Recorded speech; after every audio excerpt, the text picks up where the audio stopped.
Благодарам на репликата, колега Панчо. Секогаш се радувам на вашите реплики, меѓутоа, за жал, овој пат морам да констатирам дека жалам што кажавте дека моите излагања за туризмот биле егоистични. Значи, колега, не е егоизам тоа што сакаме да развиваме бројни форми на туризам. Егоистични беа налудничавите идеи ваши, со кои наместо да ги привлекуваме, ние ги одвраќавме туристите.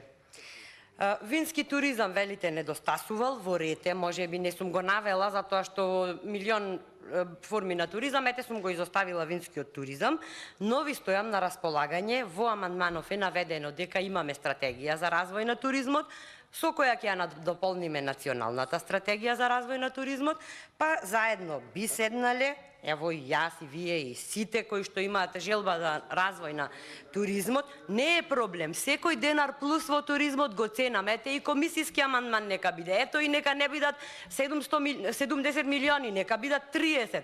Не е проблем, ама едноставно сечење в корен, без никакво образложение, амандманот се одбива, навистина не можам да го прифатам и е крајно несериозно и жално за македонскиот туризам.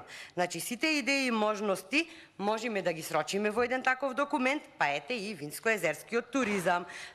Значи, се е можно, само треба да се има волја, а кога се има волја, ќе се најде и начин, затоа што само со осмислени мерки, со сеопфатни анализи, правилно насочени активности, позитивна пропаганда и заедничка поддршка, плански и координирано пополека во нормала ќе се враќаме сите и сите ќе си бидеме победници.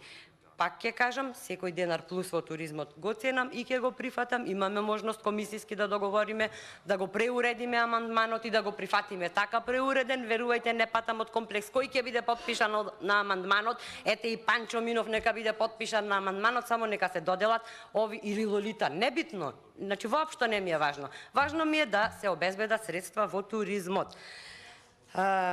Затоа што, наместо да осмислуваме нови форми на туризам, наместо да ја зголемуваме туристичката понуда и да се бориме за турист повеќе, ние моментално ќе се чудиме што попрво да исплатиме во 2022 година со буџетските трошки кои што некој од вашата власт ги изесапил за туризмот. А би можеле и земјоделството да го поврзиме со туризмот, и културата, како што кажав, да ја искористиме за туристички развој, да си го развиеме здравствениот туризам. Ама како и со кого да се организираме, колега Панчо?